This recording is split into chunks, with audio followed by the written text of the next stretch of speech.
Komið sæl, rauða borðið fellur niður í kvöld vegna veikinda en við sendum í staðinn út auka þátt af friðarviðræðum eða mótmælum í morgumat. Við María skelltum okkur á málþing núna síðdegis sem forsætisráðuneytið hélt í samstarfi við Háskólann í Reykjavík, Háskóla Íslands og Háskólann á Akureyri. Og þar var verið að kynna nýjar tillögur mannréttindakafla stjórnarskrárinnar. Þar var sem sagt verið að fjalla greinargerð Róbert Spanó, prófessors við lagadeild Háskóla Íslands og fyrrverandi forseta Mannréttindadómstóls Evrópu og Valgerðar Solners, prófessors við lagadeild Háskóla Íslands, hvort þörf væri á breytingum á mannréttindakafla stjórnarskrárinnar. Og þetta fyrsta málþing sem haldið af 3. Síðan voru í pallborði eftir þessar stuttu greinargerðir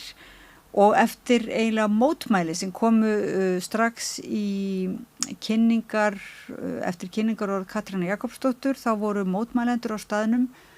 með rauðar hendur og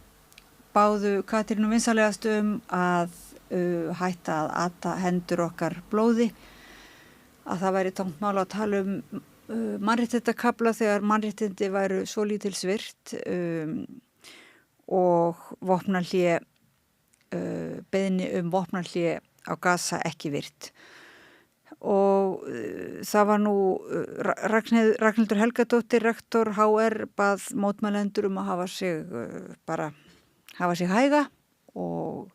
ég veit ekki hvort þeim var vísað út en allavega þá fóru einhverju mótmælendur af staðnum og þetta var sem sagt, ég held að Ragnhildur hafi sagt umræðuna hægt að taka síðar. En það var einmitt þetta, mótmælendur ítrekkuðu að það væri hugsanlega í þessu tilviki einmitt ekki hægt að taka umræðuna síðar og síðan voru nokkrir sem voru í pallborðinu og af áhorfendurum sem voru mjög fyrir vonbrigðum eftir þetta málþing af því að það var ekki gefinn eitt kostur á samræðum sem sagt við salinn, þarna var mikið af góðu fólki í salnum að fylgjast með, samt voru nú kannski ekkit mjög margir, kannski margir á þessum viðburði, þetta voru svona tæplega 30 manns kannski en allir, eða mjög margir allir voru tilbúin til að ræða málin eftir pallborðsumræðurnar en það vannst ekki tími til þess og þannig að við settum þarna á borð frammi í HR og ræddum við einn þann sem var í pallborðinu, Kára Hólmar Ragnarsson, lektor við lagadeild Háskóla Íslands. Síðan var þarna einn af mótmælendunum, myndlistarmaðurinn Ólafur Ólafsson sem hefur unnið með töfrateiminu með Líbíu Kastor í mörg ár og semst reynt að opna umræðina og varpa ljósi á mikilvægi stjórnarskrárbreytinga. Síðan var Katrín Oddsdóttir lögmaður á staðnum og tók þátt í samræðinu okkar og Hjörtur Hjartarson, fyrrverandi formaður stjórnarskrárfélagsins. Einnig voru nú fleiri sem sýndu því mikinn áhuga að koma til okkur hérna á samstöðina og ræða málin á næstu dögum eða í kjölfarið. En ég ætla kannski bara að nefna það áður en við spilum upptökuna af þessari litlu samræðu okkar. Hún ekki mjög löng en hún ég held ég geti lofað því að hún sé frekar snörp. Og þarna voru sem sé í pallborðinu á málþinginu í dag voru eftir kynningar Valgerðar Solners og Róbert Spanó þá og kynningaræðu Katrínar Jakobsdóttur með smá blóði. Þá var sem sé Aðalheiður Jóhannsdóttir, prófessor við lagadeild HÍ, Hörður Helgason, héraðsdómslögmaður, Inga Sæland, formaður Flokks fólksins, Kári Hólmar Ragnarsson, lektor við lagadeild HÍ, Ragnheiður Elva Þorsteinsdóttir, lektor við Háskólann á Akureyri og Þórhildur Sunna Ævarsdóttir, þingflokksformaður Pírata. Og þau gátu komið athugasemdir við þessa greinargerð Róbert Spanó og Valgerðar og þetta sem sagt greinagerð sem unnin að beiðni forsætisráðuneytisins. Þannig að þetta það sem Katrín biður þessa vinnu og fagmanna og gefin út svona mjög fagleg skýrsla sem var þarna til sýnis og þarna voru fagmenn fengnir til þess að ræða þessa greinagerð og það var sem sagt mjög sláandi stuttur tími sem var gefinn til samræðunar og eins og ég sagði engin tími vannst síðan til þess að ræða málin við salin og svona spurningin þessi verður hægt að taka umræðuna síðar eins og lofað var að yrði talað við mótmælendur síðar og nú kannski spyr bara, íslenska þjóðin verður hægt að taka umræðuna yfir höfuð. En við skulum þá, María Pétursdóttir tók upp samræðina sem við áttum þarna eftir fundin, svona spontant, bara á litlu borði í HR. Gjörðu svo vel. Já, komið sæl, við erum hérna á rauðaborðinu innan í HR og vorum á málþingi þar sem var verið að kynna hvað er þetta að kalla þetta? Endurbætur á stjórnarskránni? Greinargerð sérfræðinga sem forsætisráðherra pantaði. En við vorum svolítið svikin umræðurnar sem átt að vera held ég, þannig að við gripum hérna nokkra,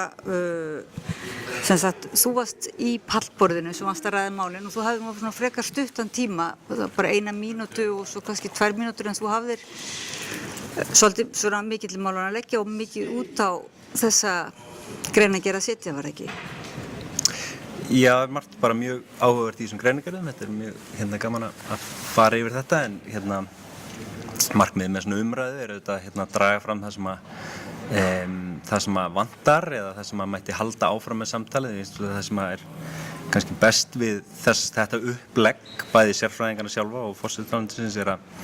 það verið að gera ráð fyrir þetta sé byrjunin á einhverju, kannski frekar en að þetta séu tillögur sem eru tilbúnar eða eigi bara einhvern veginn að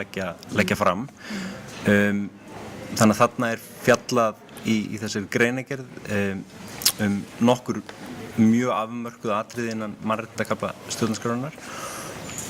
út frá ákveðinni hugmyndafræði, ákveðinni nálgun sem heldur með að segja svona mjög varfærin, eiginlega gríðarlega varfærin, þannig að það verið að fyrst og fremst spyrja hvort það sé eitthvað sem mætti betur fara eða útfæra betur ef að litið aftur til þess sem var gert árið 1995 þegar mannréttindakaflinn var endurskoðaður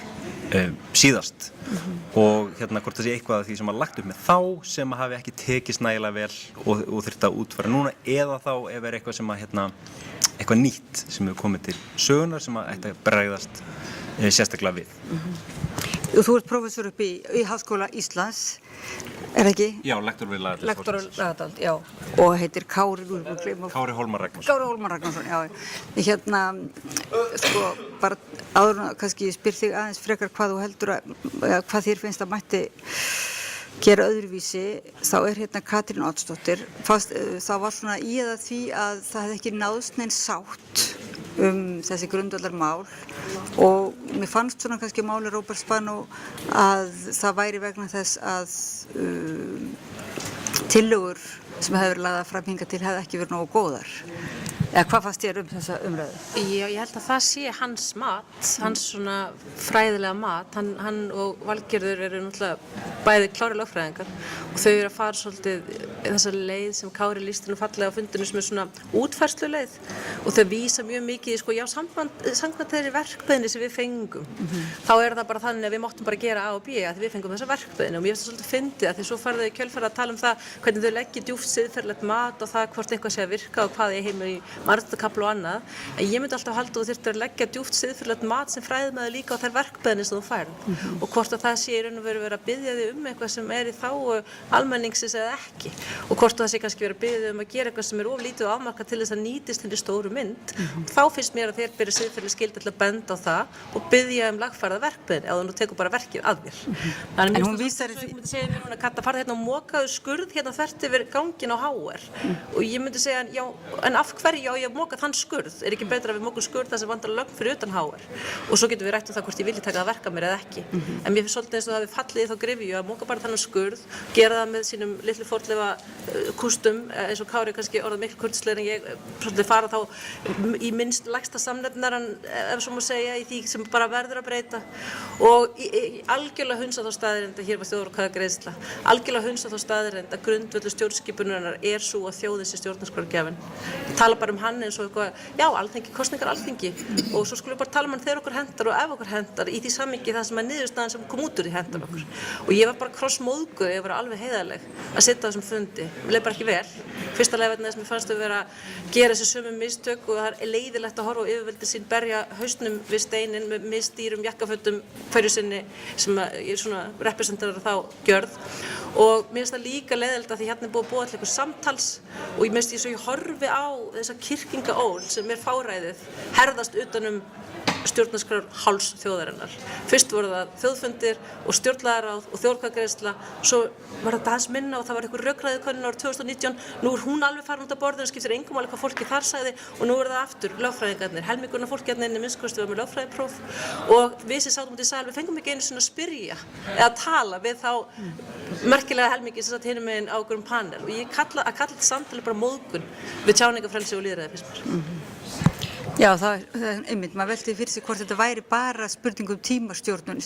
lélega tímastjórnun hérna í HR, að það væri ekki hægt að bjóða upp á neina samræðu þetta. Hvað fannst þér svona almennt þessa bara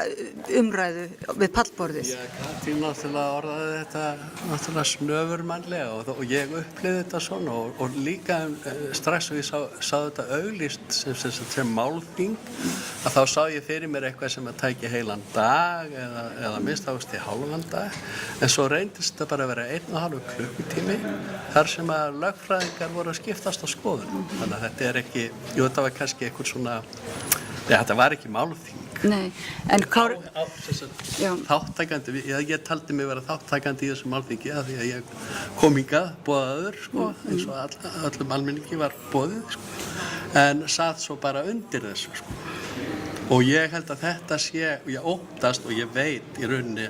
að þetta er þetta almannasamráð sem að forsætisráðherra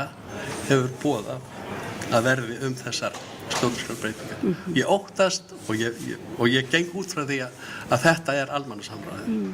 Já, þannig að við sem vorum að horfa vorum samráðið þá. Ég hef ekki heyrt neina lýsingu á því hvernig það fer fram þetta almannasamráð og ég gerir ráð fyrir að þetta Já, hún sagði það í byrjun fundar að nú hæfi samtal og þetta var þá væntanlega byrjunarpunktinn á því samtali sem voru þá einhver einræður sérfræðinga og það er svo sorgleg niðurstaða sem hún hefur upp með hörfað úr hverri skotgröfin aftar í þessu máli og nú er hún komin á þann stað að það best sé bara afhenda þetta sérfræðingunum og þá byrjar aftur, þú veist, deilan í keisaraskegg og það byrjar aftur, allt í henni hefur einn aðeins meira áhuga á þessu af því hann var við þetta starf einhvers staðar í Mannréttindastofnun segjum bara Mannréttindadómstóll Evrópu tekið dæmi af hand og hófi og þá verður það allt í henni með ofurvægi á því hvernig við eigum að skoða mannréttindakafla stjórnarskrárinnar en það er þjóðin sem á stjórnarskrána og alveg svo Kári bent á þá spurði Kári býtu eigum við í alvörunni að meta það hvernig mannréttindakaflinn með því að skoða dóma Hæstaréttar ættum við ekki bara að spyrja fólki í landinu hvernig það upplifir mannréttindavernd í landinu sínu og Inga Sæland kannski næst því að vera einhvers konar málsvari fólksins í landinu með því að biðja það að þeir skoða að endurskoða 76. greinina sem er í raun og veru félagsleg réttindi og þau sögðu, vistu það, við skoðum það var svo erfitt að við gátum það ekki. Þú veist, þetta er niðurstaða. En nú segir Valgerður að hún sagði beinlínis í lokin að hún hefði upplifað að hendur þeirra væru bundnar í verkbeiðninni en fyrst við erum að tala samt verklægið og þetta sem sagt málþing sjálft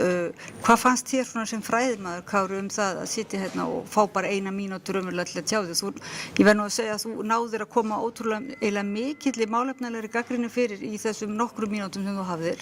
og þetta aðferðafræðin einmitt sem þú sagðir að hvort það væri ekki ráð kannski að hlusta á eitthvað af reynslu fólks hvað fannst þér samt þessa hvernig var þessi reynsla þín af því að sitja svona og þurfa að tjá þig á svona knappan hátt? Já, sko það er alltaf bara gott að sitja þröng tímamburk á sérstaklega þegar lögfræðingar tala en sko það er margt bara mjög gagnlegt í þessari samantekt sérfræðingarna svo það sé sagt ég hef enga sérstaka innsýn í það hvernig forsætisráðuneytið er að skipuleggja þessa vinnu en ef að maður ímynda sér frekar að glasið sé hálffullt þá gæti þetta verið sko tilraun að prófa að byrja eitthvað ferli, byrja á því að biðja sérfræðinga um framlag. Hin leiðin að byrja á að með eitthvað svona almannasamráð, hvort sem það er rökræðukönnun eða eitthvað mini-public eða eitthvað og þetta er þessi leið, byrja á sérfræðingunum. Ég svona, eftir að hafa séð þessar 3 greinargerðir sem eru reyndar allar tiltölulega ólíkar, sérstaklega með þessa nálgun og hvernig þessar 3 greinargerðir meðhöndla fyrri tillögur, meðal annars tillögur stjórnlagaráðs en líka bara aðrar eldri tillögur. Það er svona mjög mismikið sem sérfræðingarnir takast á við og rökræða hvort að þessar gömlu tillögur séu góðar eða slæmar og hvers vegna og hvað þetta getur öðruvísi. En svona ég held að við munum komast að því að þetta sé ekki besta leiðin ef maður ætlar að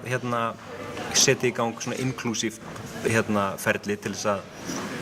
að breyta stjórnarskránni. En ferlið er samt ennþá, aftur, glasið hálffullt, þá er ferlið ennþá í gangi og það er hægt að gera ýmislegt annað heldur en, og ég vona það sé á borðinu að gera ýmislegt annað heldur en að halda eitthvað svona kynningamálþing. Þetta er bara svona, ég meina þessi greiningar er 70 blaðsíður sko, þannig að það er bara svona smá sem er hægt að kynna það og ræða það. En það er fjöldamargt annað sem er hægt að gera og ég held meiri segja síðan stjórnlagaráð var og hét, þá höfum við, og þegar ég segi við þá meina ég kannski svona akademían hefur lært mjög mikið hvernig er hægt að eiga í samráði við almenning. Svo það er mjög mörg tækifæri að fara með þessa vinnu og allt hitt sem er búið að gera og að halda áfram með það og eða ljúka því ef maður vil nota sko, það tungutak en allavega að gera meira sko, og gera ekki það sem að raunverulega var gert 1995, það var svona smá einföldun, ég meina það fór bara ykkur upp í sumarbústað og skrifaði mannréttindakaflann og kom með hann og svo var hann samþykktur með svona örlitlum breytingum sko. Og þetta er ferli sem var kannski hægt að gera á 1995 og ég held að það séu flestir á því og ég held að forsetandi sé á því líka að það sé ekki, ég meina það er ekki uppleggið er greinargerðir sérfræðinganna nýtast við frekara almannasamráð við það hvort og hvernig eigi að breyta stjórnarskránni. Þannig að raunverulega ef að því gefnu að þessi vinna haldi áfram og verði leitað til bæði almennings og fræðimanna fleiri, að þá getur þú séð að þetta væri góður grunnur en jafnvel þótt að sé svona varfærin og eða er þetta, þótt að sé svona. Það er svo aftur önnur spurning, hvort að akkurat hvort að 70 blaðsíður af þéttum fræðilegum texta sé góður grunnur fyrir almannasamráð. Ég er ekkert endilega viss um það, sérstaklega það er ekki það er ekki mjög mikið lagt í að greina alls konar rök með og móti hinu þessu og svona leggja þau upp til umræðu, heldur kannski frekar að rökstuð eins og oftast er gert þegar lögfræðilegar greinargerðir eru skrifaðar, að það er tiltekin niðurstaða er rökstudd. Það síðan til umræðu er svona, ég veit ekki hvort að það sé best, en ég meina það er bara hægt að vinna að önnur plögg upp úr þessu. En það er ekkert sem útilokar neitt sko. Ég er svo jákvæður. Ég held að þetta glas sko, mér finnst það er hálf tómt sko, því að það er lagt upp á rangan hátt. Það á að taka þessar talandi lögmæti, þessar tillögur sem að samþykktar voru af þjóðinni, það er alþingi boðaði til þjóðaratkvæðagreiðslu þessar tillögur, þær voru samþykktar og síðan vann þingi þær alveg heilmikið og þannig að fyrir þinginu 2013 það lá fyrir fullbúið frumvarp að stjórnarskrá sem að byggðist á þessum tillögum sem almenningur samþykkti og var efnislega í samræmi við það. Þar hefði forsætisráðherra átt að byrja. Ég held nefnilega að þær tillögur þær hafi unnið sér þann sess bara í huga almennings að það þýðir ekkert að koma með eitthvað plagg sko utan úr bæ frá einhverjum 3 sérfræðingum sem að hún hefur kallað til og ætla að fara í almannasamráð þær. Það verður að byrja þar sem að frá var horfið 2013 held ég. Það er að segja og leggja til grundvallar þessar tillögur að nýrri stjórnarskrá sem að samþykktar voru af almenningi þjóðaratkvæðagreiðslu að undangengnu löngu lýðræðislegu ferli. Við höfum grænt viðmælanda. Ólafur Ólafsson, þú varst hlustandi líka. Hvernig svona horfði þetta við þér, þessi umræða, eða þessi ekki umræða? Alls konar margt. Ég saknaði þess að það væri að fá að eiga samtal við allt þetta góða fólk sem var búið að bjóða í pallborð og þó það væri ekki nema að við fengjum svona einhverja örræðu, skilur, mikróræðu, af því að, sko, ef maður má nú, koma með svona review á formatið og svona, af því að það hlýtur að endurspegla uppleggið og maður velti fyrir sér, sko, þarna verið að tala um gæði og kröfur og mér fannst vantar svolítið upp á gæðin í þessu málþingi sem að kannski endurspegla samt, sko, hugmyndirnar fyrirfram, því að það var ekki mikil sorg í lokin yfir því að næðist ekki þetta samtal, en ef ég hefði verið að skipuleggja eða tekið þátt í að skipuleggja þá væri ég bara hér hágrátandi og bömmur yfir að allur salurinn, það hefði misheppnast svona hraparlega hjá okkur málþingi að salurinn hefði ekki getað sagt orð og síðan hefði ekki, hvort þið hvarflað að okkur að þá aðeins að svindla á tímanum og gefa kannski, pláss fyrir svona eins og 3 málamiðlunar spurningar eða eitthvað svona til að einhvern hátt reyna að koma til móts við þessi hennan gæðaskort. Og ég segi eitt varðandi lögfræðina og þetta, fyrir ekki, ég greip fram fyrir okkur? Nei, mér langar að segja sko að það sem dæmi það hvers konar hringavitleysa þetta að þetta orðið algjör hringavitleysa og ég held að það hafi verið Arkimedes eða eitthvað sem sagði gef mér bara einhvern fastan stað til að standa og ég skal lyfta jörðinni með vogarstöng, skiljið, þau verðum að hafa einhvern fastan stað til að standa til þess að geta byrjað að tala um þetta mál. En það var kannski akkurat svo tilfinning sem maður hefði frá Róbert Spanó sem svona embættismaður að utan að það væri verið að reyna einmitt að búa til með svona skýrslu fastan grundvöll að því að það sem undan öll þessi ferli hefðu einhvern verið svo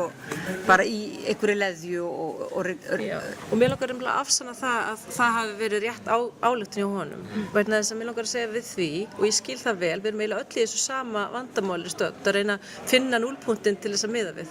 og ég held bara út frá öllu því sem við köllum lýðræði þá galið að miða við eitthvað annað heldur þess að þjóðaratkvæðagreiðslu og þá verðum við að miða við það verðum að leggja þessi drög til grundvallar og ef þau eru ekki lögð til grundvallar þá erum við að ruglast alltaf og þess vegna bara fannst mér ég vera í upplýði svona djúpt tilgangsleysi á þessum fundi, djúpt tilgangsleysi, ég er náttúrulega búin að vera lengi í þessu að ég ætla að koma með eitthvað sterta einhverju kulnun eða eitthvað, en ég samt var bara því að hljótið að vera grínast. Í fyrsta lagi þá var allt í orðið þjóðareign komið aftur inn í auðlindaákvæði, en það var sko, þau ráku upp hlátursrókurnar niður lagadeild Háskóla Íslands þegar stjórnlagaráð kom með auðlindaákvæði þar sem stóð þjóðareign og það var sagt að veit ekki hvað það er, þetta er ekki til. Nú er það allt í komið inn og það er Róbert Spanó og Valgerður Sólnes sem setja það inn, skiljiði, og svo var annað. Allt í kom svona eins og einhver himnasending til konuna sem hefur stúderað auðlindarétt og sagði, akkur ættum við ekki bara að tala um rétt náttúrunnar? Nú það er til dæmis í nýju stjórnarskránni. Þannig að sko hringavitleysan og þetta samtal sýndi okkur bara það eitt að það er villa að ætla að hverfa svona alfarið frá henni og það er rosalega tendens lögfræðinga því miður að hverfa frá henni. Við höfum örfá dæmi fólk sem kannski er ekki sjúkt í það, eitt er að setja hér mér á vinstri hönd, en þau er ekki mörg því miður. Ég held að tíminn sé að breyta því og ég held að fólki sem er útskrifast núna er betur að skilja það að þetta skiptir máli og að sagan mun ekki gleyma og þetta heldur áfram og þetta verður þá bara þeirra barátta ef þau gerir ekki eitthvað í þessu. En mér fannst ég upplifa svona mjög mikinn svona kafkaískan farsa í öllu sem sagt var í dag af því það er búið að ræða þetta svo margoft áður og það er alltaf hægt að finna gagnkvæma niðurstöðu á hverju einasta eiginlega ályktun sem fram kom. Það er alltaf hægt að benda á eitthvað sem sviptir þessum tilraunum til að finna sameiginlegan núllpunkt undan okkur, annað en bara það að við ætlum að trúa því að þjóðin sé uppspilað valdins, þá verðum við að trúa því að hún sé stjórnarskrárgjafinn og þá verðum við að hlusta á hana þegar hún svarar í þjóðaratkvæðagreiðslu. Þetta er eina haldreipið sem ég hef sem raunverulega hægt að nota sem núll. En þetta þá líka, já, þetta er alveg grundvallar og ólíkt sjónarmið hvað á að vera þessi núllpunktur eða þetta haldreipið þessi grundvöllur og þessi skýrsla er þá einhvern tótt, ef ég skil því rétt, svona gamaldags hugsun að grundvöllur skuli byggja á svona, hvað sagði Kári, lægsta mögulega samnefnara og að grundvöllin skuli byggja á einhverju og að almenningsviljin sé alltaf til að flækja málið. Ég held að sko lögfræðingum eðlislegt að reyna að vinna, þetta er mjög mikið svona keppnisfólk og lögfræðingarnir sem skrifa reyna að segja mín tillaga komst í gegn og þá náttúrulega myndast svo mikið svona status quo bias að þú ert bara, heyrðu, það er hérna eitthvað sem er til sem er gamla stjórnarskráin, við vitum að ég hreyfi lítið frá henni, þá hlýtur að vera líklegra að ég komi mínu í gegn heldur en ef ég virkilega reyni að hugsa hvað þarf þjóðin til þess að hennar stjórnarskrá endurspegli sem best hennar nútíð og hennar framtíð, sem það sem að mér finnst að stjórnarskráin að gera, að leiða okkur með inn í einhverja sanngjarna framtíð með svo bestu móti sem hægt sem eitthvað plagg getur gert, vitið. En það sem stóra spurningin í þessu núna að því við erum föst, það vita það allir, og við getum haldið 100 svona málþing, 100.000 klukkutími viðbót á búið til svona óbúslega fínar skýrslur, góðlegt, en við fáum eitthvað niðurstöðu. Og ástæðan sú að það ekki sannleikur undir þessu. Og það til dæmis bæði Ragnar Aðalsteinsson og Feneyjanefndin hafa sagt á sikkurum staðnum, það mjög einföld aðferðafræði sem verður að viðhafa í þessu máli. Þú verður að færa rök fyrir því ef þú vilt breyta einhverju sem Alþingi frá nýju stjórnarskránni að það sé í rauninni til hagsbóta almennings, og ef þið tekst það, þá getur þú gert það. Annars ekki. Og Feneyjanefndin segir, ef þið ætla að breyta því sem þið fenguð út úr þessu almenna samráði sem var nýja stjórnarskráin Alþingi, þá verður þið að færa rök fyrir því af hverju þið gerir það og á hvaða forsendum. En það greinilega bara, lýðræðið vesen, þannig að það náttúrulega hérna verið að reyna að fara fram hjá því eða gegn því. Og þið náttúrulega bara sem eru búin að berjast fyrir þessu á eins málefnalegan hátt eru í, eins og þú segir, einhvers konar stjórnarskrárkulnun næstu því, en listamaðurinn, þú ert búin að vera að opna fyrir samræðu stjórnarskrána og fleiri mál. Með þeim eða þverfagleg vinna. Já, þannig með og án. Þannig að þér fannst þessi svona viðburður vera eiginlega bara, svona listrænt séð, þetta var greinilega ekki til að opna samræðuna, þannig að þú ert með rauða hendi, getur útskýrt hana? Já, ég má gera það rétt strax, en hún tengist aðgerð sem átti sér stað í upphafi málþingsins sem tengist, sem þessi cross-tenging, mannréttindi, Ísland, Palestína, stríð, Gaza, og að í rauninni ég hugsaði eftir á að við hefum í rauninni kannski það hefur verið við hæfi að óska eftir því að við bara hefðum þetta málþing á 1 mínútu þögn bara í minningu látinna á Gaza og í Palestínu og í þessum hörmungum öllum og allra gísla sem eru í haldi og þarf að sleppa og annað. Það hefði verið mjög við hæfi og það hefði ekkert tekið neitt of mikið frá, held ég, umræðinni að nýta mínútu í það. Það hefði kannski getað hlaðið umræðina en frekar kannski en mér langaði Róbert í sínum framsetningum, hann vitnaði nokkur sinnum í Strasbourg. Það náttúrulega, hann að koma frá Strasbourg og það svolítið vægi. Mér langaði svolítið gjarnan en það var ekki, við fengum ekki að láta rödd okkar heyrast úr salnum. Annars mér langaði mig líka svolítið að vitna í mína og okkar vinnu, mína og Líbíu í Strasbourg og Brussel, en þegar við vorum að vinna í Strasbourg og Brussel, þegar við gerðum heimildar tónlistarmynd sem heitir Lobbyists eða Lobbyistar og þá upplifum við það, við vorum að gera hana 2009 bara í kjölfar hrunsins og þá upplifum við mjög sterkt fólk og þá vorum við komað frá Íslandi og Spáni, Hollandi og þá var fólk í Brussel, í Strasbourg að spurja okkur og virkilega orðaði sumir spurningun akkurat svona, hvernig þetta þarna úti? Þannig að mér var að hugsa það þegar hann var að vitna í Strasbourg og Kári vitnaði síðan í að sagði hvað verið mikilvægt að líka bara spyrja fólkið hvernig hefur það, hvernig þú að upplifa mannréttindi, þú veist, en ekki bara hvernig fólkið í Strasbourg að upplifa mannréttindi, því að þau hreinlega eins og þarna á tíma hrunsins voru ekki beint með puttan á púlsinum, þau voru bara að spyrja okkur að því við vorum að koma utanfrá, hvernig ástandið þarna úti og þau virkilega leið eins og þau væri þú veist, svolítið inn í virkinu. Þetta var eins og við varum komin þannig inn í einhverju svona búblu sem var svona að reyna að fá feedback að utan. Mér var að hugsa til þess meðan að hann var að tala að vitna í þessi mikilvægu tengingu að vera koma eitthvað backup frá Strasbourg sem gríðarlega mikilvægt, en það gríðarlega mikilvægt eins og Kári var að tala og eins og við erum alltaf vitni í að þessi tala við fólkið og auðvitað kannski stærsta, það sem ég fannst einna mest áberandi á málþinginu var einmitt hvað þau voru öll dugleg við að nefna ekki alla þá miklu vinnu við stjórnarskrána sem rituð var 2011 og það þarf talsverða hæfileika og einbeitingu til þess að geta vitnað í, þú veist, tillögur Gunnars Thoroddsen frá 83 og alls konar og ítrekka vitna í norskar greinar og annað án þess að vitna í þetta ferli. Það er bara, og það er það sem gerist alltaf, því þetta á að vera svo faglegt og fræðilegt.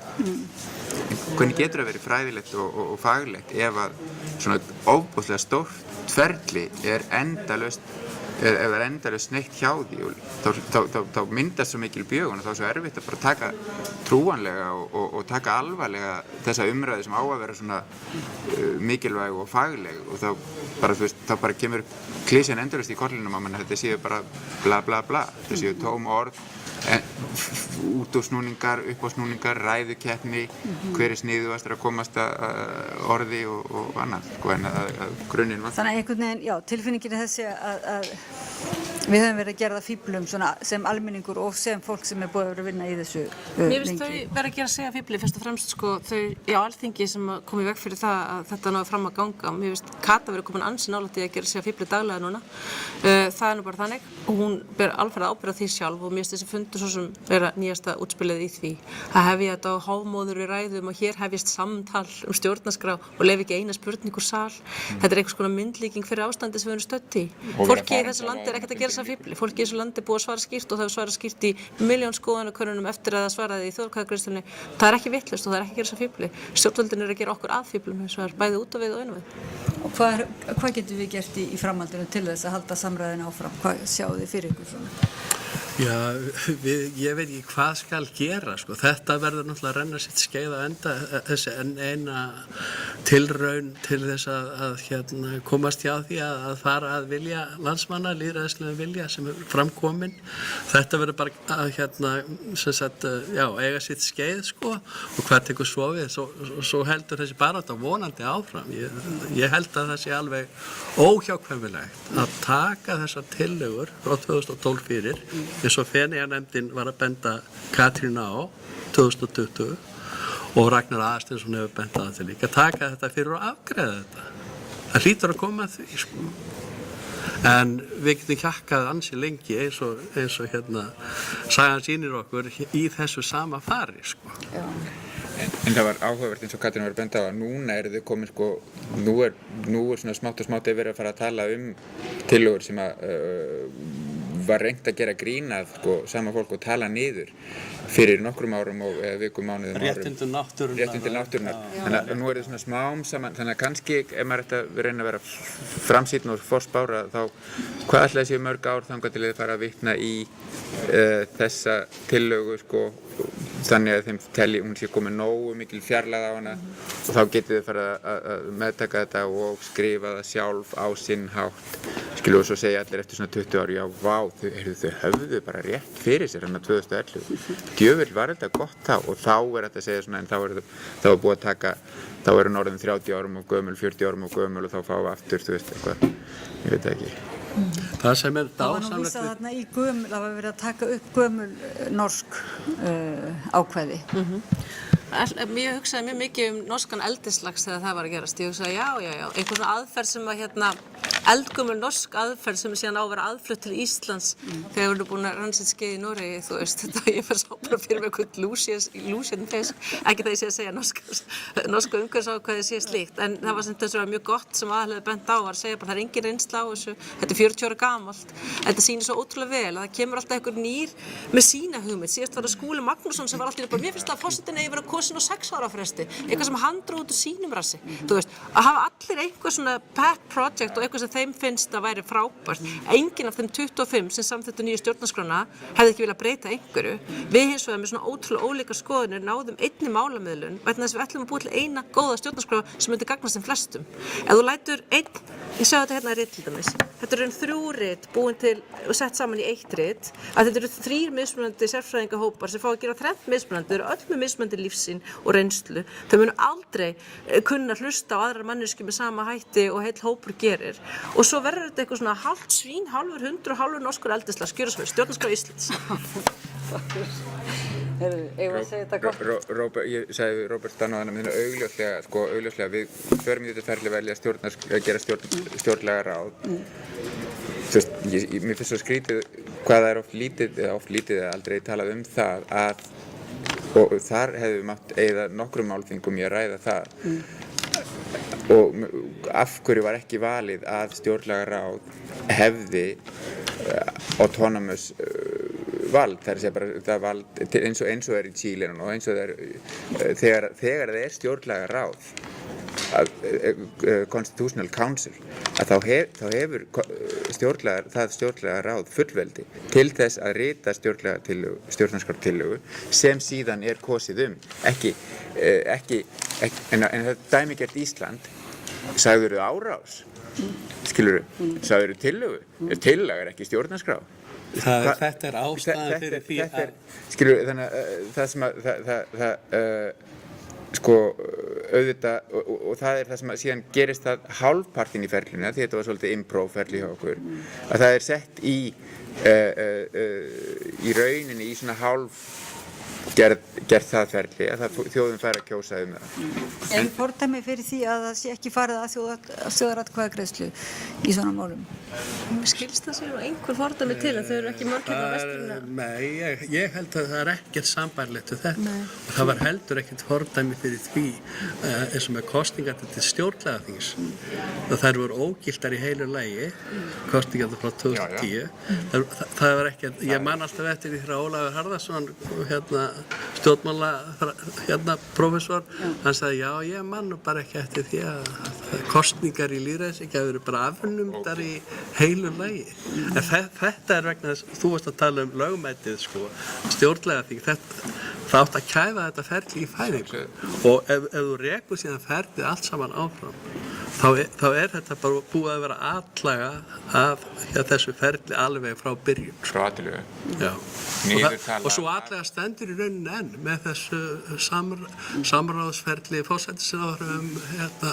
hennar eigin hugmyndir og sérfræðinga hennar. Það var kannski ástæða fyrir því að ég svona mini-traumatiseraðist þarna á þessu fundi áðan að þetta myndi mig svo á þess að fundi sem voru haldnir eftir að tillögur stjórnlagaráðs komið fram. Það voru haldnir 6 fundir af hálfu Háskóla Íslands og það var algjörlega einhliða. Þetta væri eins og við værum stödd bara í einhverju svona, ég veit ekki hvers konar ríki. Það var bara engum búið til með svo stjórnlagaráði nokkuð tíman til að útskýra en það voru endur þessi fræðingar að úttala sig það hvað þetta væri heimskulegt og meðal annars að því orðið svo þjóðareign voru notuð sem allt í einu hoppa núna inn í tillögurnar aftur og sýnir bara hvað þetta er allt ótrúlega relatíft og mikið bara vilja stjórnun og það er einn flokkur í Íslandi sem heitir Sjálfstæðisflokkur sem kemur í veg fyrir það að Ísland fái nýja stjórnarskrá og hefur gert það með miklum sóma núna í 12 ár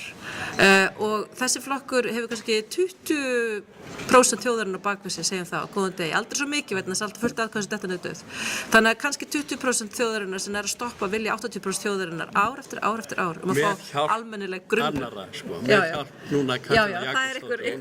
áhugaverð þegar þú nefnir þetta með þessi 6 málþingar Róbert Spanó að því að Var það hann sem stóð fyrir því? Það var hann sem stóð fyrir því ég gekk inn á að því að ég svona ég fylgdi honum út að dyrum og til að ná smá samtali við hann og myndi hann einmitt á það og rifjaði það upp við hann þessa röð, það var reynda búin að gleyma henni en hún rifjaðist upp, ég gleymi öðru hverjum hlut líka, það er ekkert mál en ég bendi honum að við í töfrateyminu, við óskuðum eftir ekki 6 fundum heldur einum fundi, við óskuðum eftir að fá að vera með 1 málþing þegar stjórnarskrár þegar þjóðaratkvæðagreiðslan var 10 ára og ætlum að halda 2 fundi, annan í Listasafni Reykjavíkur og hinn í háskólum okkur þótti það áhugavert með alþjóðlegum fræðimönnum þverfaglegur og lögðum okkur mikið fram við að fjármagna og kosta þetta sjálf og fá fræðifólk fá hinum einn á plánetunni og héðan en umsókn okkar að halda málþing skipulagt af okkur og háskólaprófessor í hátíðasal háskólans var hafnað af rektor á þeim forsendum að þetta væri pólitískt bitbein og þetta væri þar af leiðandi og háskólinn gæti ekki, þess vegna var ekki rétt að halda þetta málþing og gæti gæti þetta málþing ekki farið fram í hátíðarsalnum og en okkur var boðið í einhverja svona skólastofu sem við þáðum ekki og síðan eru aðra breytingar út af öðru en það var mjög lýsandi fyrir allt þetta að sko hvað í rauninni sko allt þetta innan gæsalappa fræða og þessi fræðaheimur sem á að vera svo faglegur og svo hlutlaus eða óhlutdrægur hlutdrægur, parsjál, svo ofboðslega parsjál. Hallur undir valdið. En sko Róbert Spanó sagði sjálfur núna áðan, hún finnst þetta algjört bullshit að rektor skildi hafa hafnað þessu boði á þennan hátt. Því það náttúrulega lýsir algjöru, það nullar út háskólan sem, ef háskóli getur ekki fjallað eitthvað sem ágreiningur þá bara getur hann ekki fjallað nokkuð skapaðan hlut. Allar Háskóli Íslands bara fjalla hluti sem engin ágreiningur En nú verður nú hætta þessu, en fyrir mér einhvern veginn þá, mér er svolítið merkilegt að upplifa þetta í dag af því að maður hefur náttúrulega fylgst með ykkar störfum og hefur frekar upplifað það kannski að þið hefur verið svo duglega að koma ykkar sjónarmiðum á framfæri að þá hefur maður ekki kannski bara vitað af einhvers konar, ég veit ekki, þökkunar tilburðum eða svoleiðis og þannig að maður hefur náttúrulega alltaf skilið það að það væri ýmislegt gagnrýnt og halda gagnrýnin samræðu áfram á ykkar störf og svoleiðis en ég einhvern veginn verð að segja það hérna í dag að þá áttaði með sig á því að þarna einmitt þegar það var svona ofboðslega lítið gert úr ykkar vinnu að þá áttaði maður sig á því að þarna eitthvað svona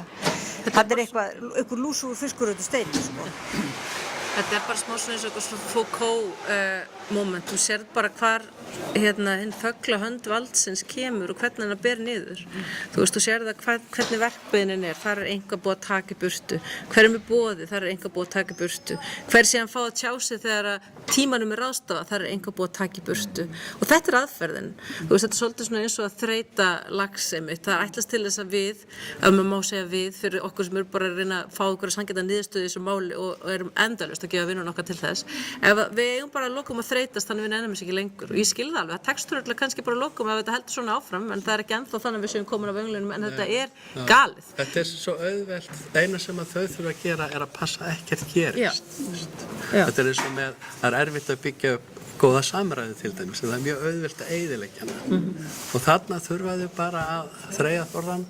og þykjast þeir að gera eitthvað og passa upp á að ekkert gerist. Þetta óbreytt ástand og þannig vill Sjálfstæðisflokkurinn hafa það og hinnir, litlu flokkarnir, þeir